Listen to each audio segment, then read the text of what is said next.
In our age of relentless individualism, we have mistaken personal influence for planetary consequence. We now live in a strange theatre where global politics are increasingly narrated not as nuanced interactions between vast systems of power and interest, but as the triumphs or tantrums of singular figures. This is not diplomacy, it's drama. And at the heart of it sits the modern myth that one person, one rogue agent, one disruptor can dismantle entire international alliances, not through war, not through policy, but through sheer force of personality. The cult of the individual has reached geopolitical proportions. This phenomenon isn't new, but it's reached an almost grotesque saturation point. We name epochs after leaders, we reduce entire decades to a surname.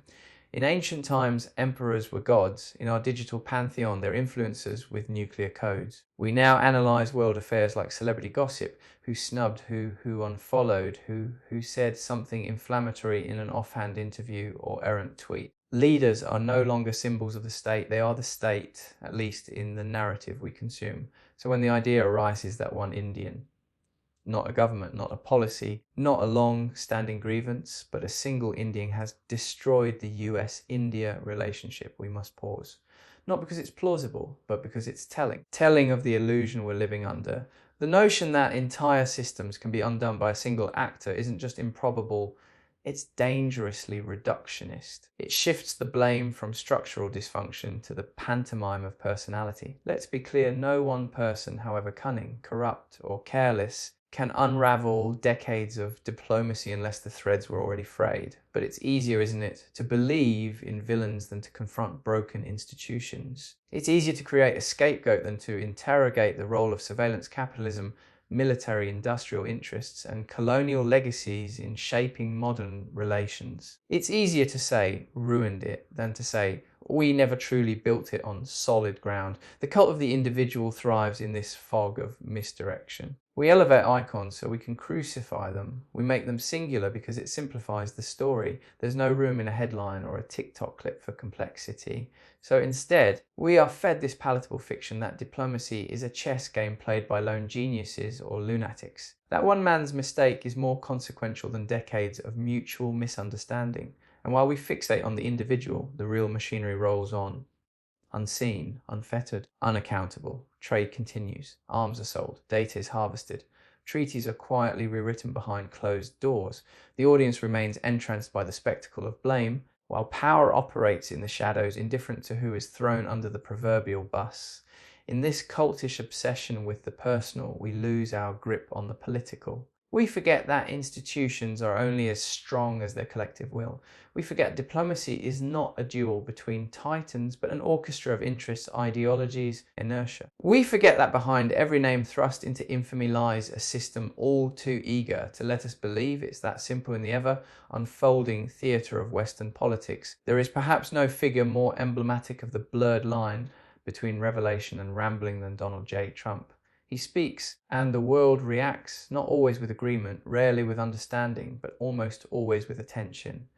His words arrive like omens, absurd and theatrical, wrapped in gold leaf and grievance, hovering somewhere between scripture and stand-up. When Trump declares that Orn Indian has single-handedly destroyed US-India relations, the question is not just whether it's true, but why anyone listens. Is this a revelation? Is Trump casting light on some hidden truth? A revelation that establishment diplomacy would rather keep hidden? Or is it, in fact, yet another mad prophecy, one of his frequent verbal tarot cards, flung onto the table of geopolitics to distract, confuse, or simply entertain? It's difficult to tell because in this peculiar media ecology we now inhabit, the difference between truth and performance has collapsed into spectacle. Trump doesn't speak in the cold, careful dialect of foreign policy briefings. He speaks like a prophet on a talk show, a doomsayer at a cocktail party, a drunk uncle possessed by the ghost of a Byzantine emperor. And yet, buried beneath the hyperbole and ego, one wonders, is he revealing a fracture in the system that others won't say out loud? Or just making noise to stay relevant in a political landscape that demands fresh scandal every morning? It's worth considering how prophecy works in the age of post-truth. Prophets, traditionally, were those who saw through the veil, those who discerned the spiritual or political sickness festering beneath the rituals of empire. But in our current paradigm, the prophet has become the provocateur, The seer has been replaced by the shock jock. And Trump, let's face it, isn't revealing higher knowledge so much as weaponizing chaos. He speaks not to inform, but to influence. His revelations are strategic distortions, calculated not for truth, but for utility.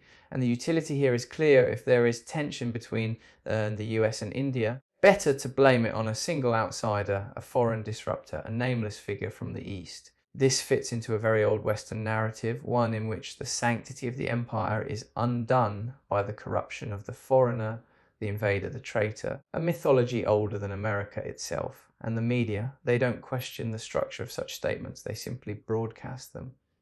Suddenly, Twitter is ablaze. Pundits lean in. YouTube thumbnails scream betrayal. We're pulled into a vortex of outrage and analysis, dissecting the latest Trumpism as if it were scripture, when in fact it may be closer to improv. Yet there is an undeniable cleverness in the madness. Each statement, however unhinged, re-centers him. Each controversy reframes the discourse around his mythology. He is not simply making predictions. He is, in some ways, creating reality. By saying something is broken, people begin to believe it's broken. By naming a villain is born. This is not diplomacy, it is alchemy, myth-making memetics. And in a world increasingly driven by perception over principle, myth can move markets, break treaties, or unmake alliances faster than any missile or negotiation. The problem with modern diplomacy isn't necessarily the failure of communication. It's the triumph of performance. In a world where reality is sculpted by algorithms and crises are commodified into sound bites, diplomacy no longer unfolds in back rooms or corridors of quiet power. It plays out on screens in hashtags, in rapid-fire headlines designed not to inform but to inflame. The machinery of statecraft, with its complexity, compromise and nuance, now competes for airtime with the irresistible pull of the media spectacle. There was a time, however idealized, when diplomacy was a chess match played in private, with subtlety as its guiding principle. Silence was often more powerful than speech, posture was as important as position, and ambiguity was a tool of stability, not a flaw to be mimed. Now, it's all reverse engineered for virality. Carefully worded communiques are overshadowed by the bombast of press conferences and spontaneous social media provocations. Diplomats are upstaged by influencers with government titles. In this carnivalesque arena, the spectacle isn't an accident, it's the main product. Take a bilateral dispute between two global powers like the United States and India.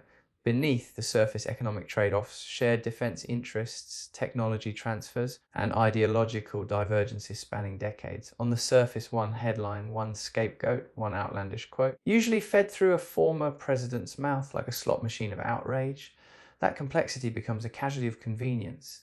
And the media, they oblige, not because they're conspiring in some smoky room Illuminati type way, but because spectacle pays. Clicks, views, advertising, dollars, all rewarded by velocity, not veracity. You can't package a nuanced debate about tariff negotiations into a 20-second clip. But you can package US-India relations destroyed by one Indian, Trump reveals, and watch it ricochet through the cultural bloodstream like a tabloid virus. Diplomatic substance, on the other hand, is slow. It's procedural. It's the kind of thing that requires deep understanding, patience, and a stomach for ambiguity, qualities largely incompatible with our dopamine chasing media environment. So instead of informed citizens, we're left with polarized audiences.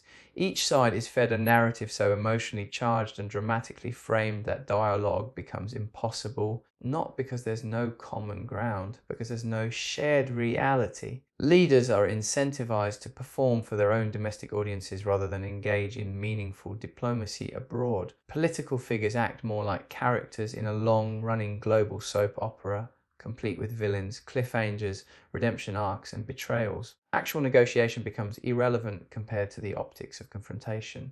Image trumps intent. Perception replaces policy. You don't need a good agreement.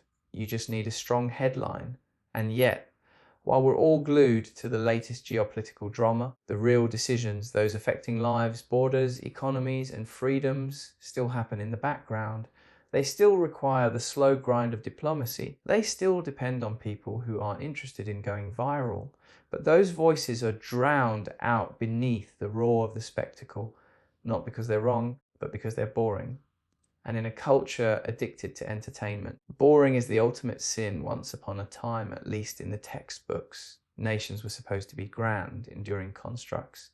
They were built on constitutions, bound by treaties, protected by institutions, and moved by the collective will of the people. That's the mythology we're sold in our early schooling nations as mighty, solid, and somehow immune to the petty whims of individuals. But the modern reality paints a far more fragile portrait, one where the psychological constitution of a single man can tilt the geopolitical axis, where the mood swings of a few can shake the fate of many. This is the age of ego, a kind of hyper individualism weaponized at scale. Political leaders don't merely serve the state, they embody it, brand it, sell it. They strut through the international arena not as emissaries of collective will, but as messianic avatars of personal ambition.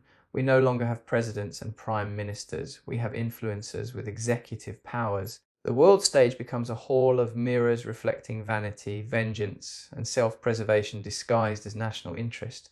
In such an environment, the illusion of institutional strength begins to unravel. One would assume, for example, that relations between two massive democracies, say the United States and India, would be robust, buffered by decades of strategic engagement, economic interdependence, and cultural exchange. Yet suddenly, we're told this alliance is destroyed by one Indian, according to a former US president with a penchant for populist prophecy and a suspicion of anything nuanced. And bizarrely, it resonates. Why? Because deep down, we now believe that nations are fragile enough to be punctured by personalities. It's not just the statement itself, it's the fact that we've grown accustomed to this worldview. We expect instability, we anticipate narcissism, we even reward it. The algorithm of modern politics demands ever escalating performance, louder voices, bolder claims, more theatrical enemies. Egos don't merely guide policy, they are policy. Entire international postures are adjusted to preserve the pride of one man at a press conference. And beneath this parade of egos lies a more disturbing truth. The institutions meant to protect national integrity have either been co-opted or eroded. Checks and balances are quaint until they obstruct the flow of personality politics. Intelligence is undervalued unless it flatters the dominant narrative.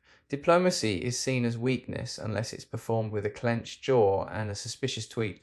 Nations, supposedly governed by law and precedent, now sway under the weight of fragile pride and performative patriotism. Even multilateral organizations meant to serve as stabilizing forces, the UN, the G20, NATO, are now arenas for egoistic jostling, where leaders measure power not in outcomes but in applause lines.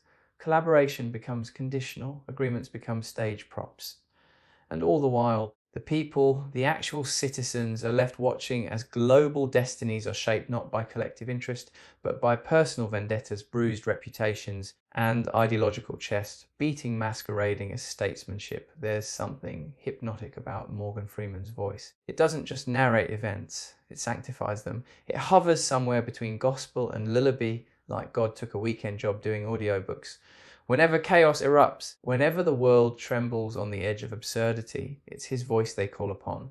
He could narrate a nuclear apocalypse and still make it sound like a bedtime story. But herein lies the great paradox. What if that soothing baritone isn't clarity at all, but anesthesia? We've been trained, almost Pavlovian in response, to associate certain sounds and figures with comfort. Morgan Freeman represents trust, reason, wisdom. Kind of fatherly assurance that things, no matter how deranged they appear, are somehow under control. But when his voice is used to dress up the absurd, to cloak instability and gravitas, to place a velvet curtain over the crumbling stage of diplomacy or ethics, what are we actually being lulled into? This isn't a criticism of the man himself. He's a performer, an icon, a cultural artifact.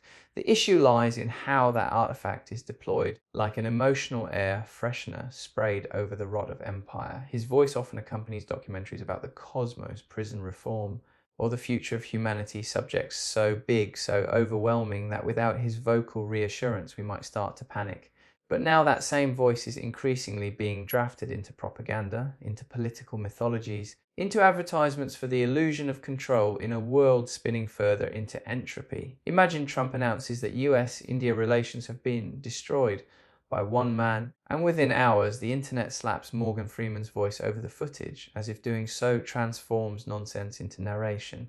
Suddenly, we aren't asking if the claim is true, we're being told how to feel about it, calm, dignified, stoic. The theatre of world affairs becomes a film trailer, and Freeman is the omniscient narrator guiding us through the madness with cinematic grace. It's the weaponization of tone. a manipulation of effect over intellect. We're not responding to the content, we're reacting to the mood. And that's dangerous because mood can be engineered.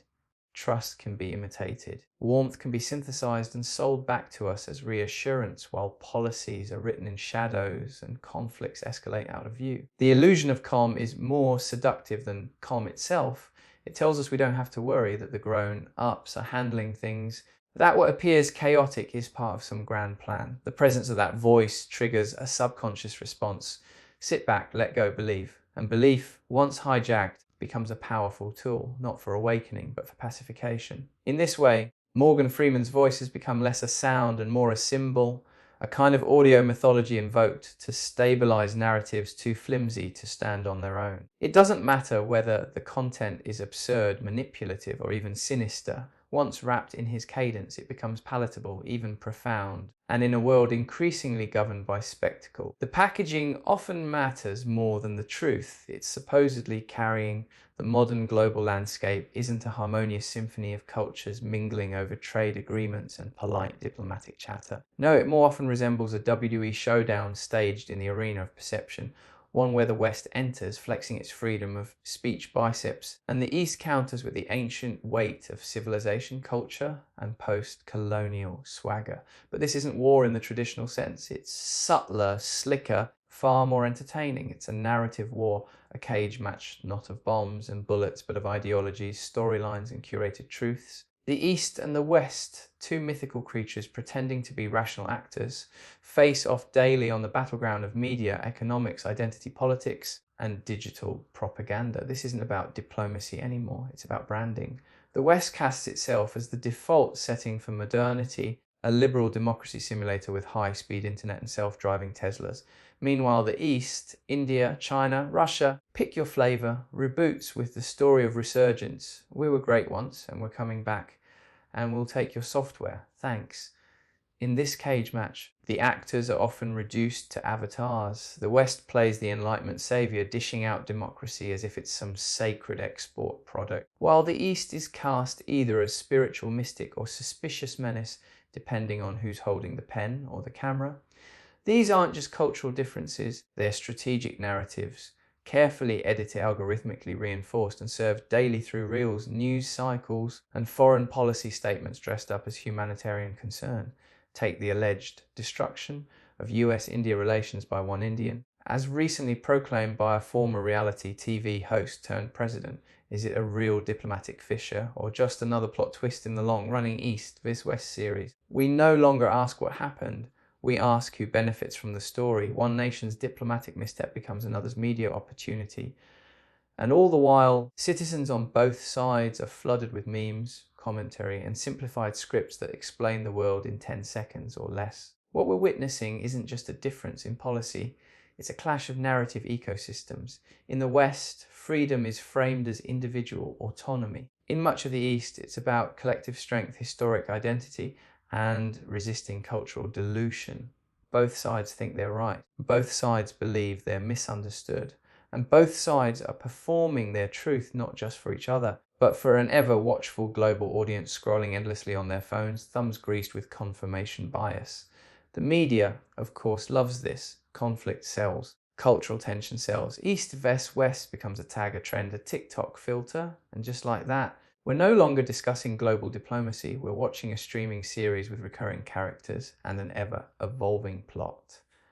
Each side edits its own episode, adds a voiceover, maybe even brings in someone like Morgan Freeman to narrate the madness with an illusion of calm, as if soft-spoken commentary can clean up centuries of post-colonial debris or hide the deep fault lines between ideologies dressed as friendly dialogue. Behind every handshake, every trade deal, every joint statement, there's a subtext, a backstage drama where power isn't just negotiated, it's narrated. The stories we're told about global unity are often just diplomatic fables dressed up in press conference suits and repackaged through cultural metaphors that maintain the illusion of equilibrium in a world that runs on friction, misinterpretation, and narrative control. In a world where diplomacy is reduced to headlines, personalities eclipse institutions, and spectacle overshadows substance, we must confront the uncomfortable truth. International relations are now driven less by policy and more by perception.